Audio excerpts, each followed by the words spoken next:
In Indian history, the term First War of Independence is used to refer to the series of revolts that happened in 1857. These revolts initially began as a mutiny of sepoys of the British East India Company and gradually erupted into other mutinies and civilian rebellions. Mainly centered in present-day Bihar, Uttar Pradesh, northern Madhya Pradesh and the Delhi region, these revolts shook the very foundation of the exploitative British rule. The revolt of 1857 is termed as the First War of Independence because for the first time in Indian history, different segments of the Indian society stood up against a common enemy, the British. The series of events in 1857 confirmed that the major section of the Indian society had been adversely affected by the company's rule. The events were the outcome of a deep annoyance against East India Company's objective of gaining maximum revenue through ruthless and cruel rule in India. The revolt of 1857 was not the first revolt against British rule. The people in the past had revolted at various places against the exploitation of the British. Between 1769 and 1856, there were more than 40 outbreaks in different parts of the country. The Hindu sannyasis and the Muslim fakirs had revolted in the eastern parts of India.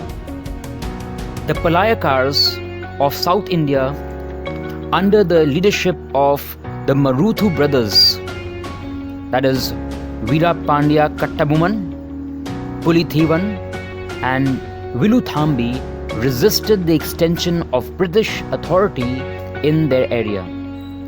In 1806, the sepoys of Vellore rose in mutiny. The Barakpur mutiny in 1824 was another important revolt against the British authority. Apart from these, there were revolts by the tribes like the Bhils, the Kauls and Santals. However, these revolts happened because of local issues and were suppressed ruthlessly by the British. The revolt of 1857 was the result of the culmination of popular discontent that had been accruing for a long time against the policies of the British in India. During the span of 100 years from 1757 till 1857, the British had managed to expand their political power throughout the country, thereby replacing the native rulers. They also ruthlessly exploited the masses by imposing heavy taxation. All these led to a widespread dissatisfaction and distrust among all the sections of Indian society, including the native rulers, the landlords, and the common people.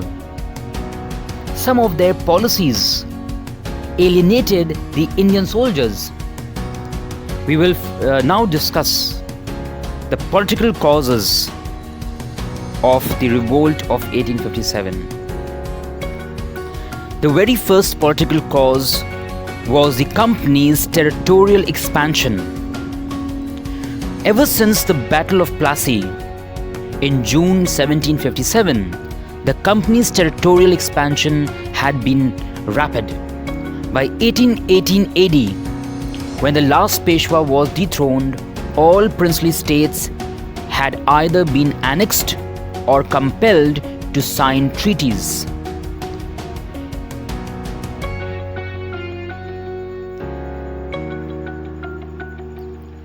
The very first treaty or condition, the very first term and condition was the Subsidiary Alliance. The doctrine of Subsidiary Alliance was introduced by Lord Richard Wellesley, British Governor General of India from 1798 to 1805. According to the Subsidiary Alliance, any Indian ruler accepting the Subsidiary Alliance with the East India Company had to keep the British Army within their territory and was supposed to pay for its maintenance. In lieu of the payments, some of the state's territory was ceded to the British. The ruler, accepting it, was forced to keep a British official at the court called resident. The states brought under British control by this system included Hyderabad, Gwalior, Indore, Jaipur, Jodhpur and Awadh. The second way of territorial expansion was through conquests. In 1843 AD, Sindh was attacked and annexed to the company's domain. The revolts of Diwan Mulraj of Multan and Chadar Singh Atariwala of Hazara were used as a pretext to annex Punjab in 1849. These expansionist ambitions of the company alarmed the Indian rulers and the people alike. The third and one of the most important way of territorial expansion was the Doctrine of Flaps. According to this doctrine, if an Indian ruler of a dependent state did not have his real son to succeed him, he was not allowed to adopt a successor without the company's consent. In this case, the state in question was annexed. Heirs adopted without consent of the company could neither inherit the throne nor the title.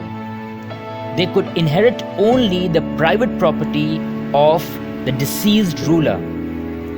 By this Doctrine of Flaps, Lord Dalhousie, the Governor General of India, annexed 3 Maratha dependent states of Satara, Nagpur and Jhansi, and several other small principalities. For example, when the ruler of Jhansi died in 1853 AD without a child, the widowed Rani Lakshmibai was pensioned off, and their adopted son Anand Rao was not recognized by the company, and Jhansi was annexed. The application of the Doctrine of Flaps caused widespread discontentment among the rulers of the people of all the Indian princely states.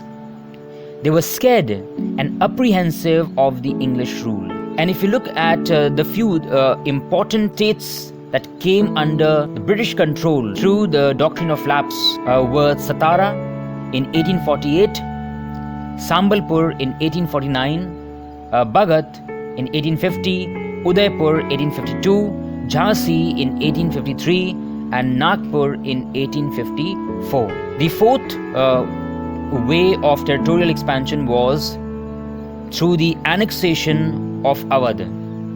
Awadh was a protected feudatory state with control over internal administration only. On February 13, 1856, Lord Dalhousie annexed Awadh on the pretext of misadministration by Nawab Wajid Ali Shah, who was sent to Calcutta on a pension of 12 lakh rupees per annum. Consequently, a number of talukdars or nobles, officials and the soldiers were deprived of their status and rendered jobless. Dalhousie's annexation of Awadh to the British Empire was illegal, and the people of Awadh were very displeased with the British. The annexation of Berar. Unable to pay the debt, Lord Dalhousie annexed Berar in 1853. The Nizam owed a lot of money to the English company on account of the contingent forces. As the Nizam was unable to pay, the debt reached to about £1,80,000. A new treaty was signed by which Nizam gave Berar to the English for the maintenance of the contingent. Lord Dalhousie annexed the states to expand the British Empire, to rule over India for a longer time, and to further exploit India and carry its wealth to England. The second political cause was the unfair attitude towards the Mughal Emperor Bahadur Shah Zafar. Lord Dalhousie declared that after the death of Bahadur Shah Zafar, the emperor and his successors would have to leave the royal palace, that is the Red Fort, and later Lord Canning, the next Governor General, announced in 1856 AD that Bahadur Shah's successors would not be allowed even to use the title of a king. Similarly, the regal titles of the Nawabs of Carnatic and Tanjore were abolished.